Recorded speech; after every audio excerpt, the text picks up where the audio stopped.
Bacoreño spirit. The El Gobernador Band is now seen as one of the leading marching bands in the Philippines. The most historical achievements of the band is when they represented our country in the 127th Philippine Independence Day Parade last June 1, 2025 at New York City through the effort of Mayor Strike B. Rebellion. The band is now under the baton of Maestro Jesse San Miguel.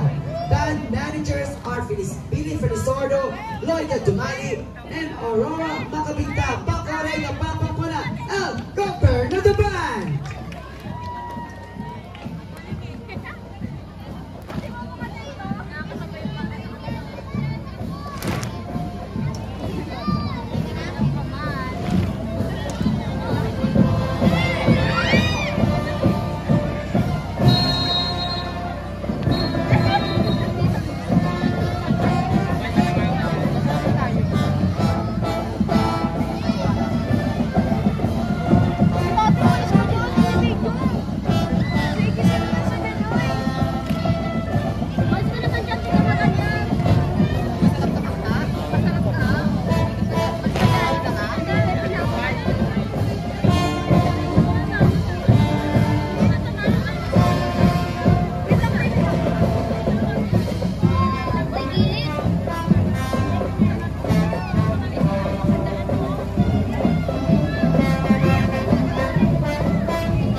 Sa ating mga na-audience po, habang nagpaparade ang ating mga marching band,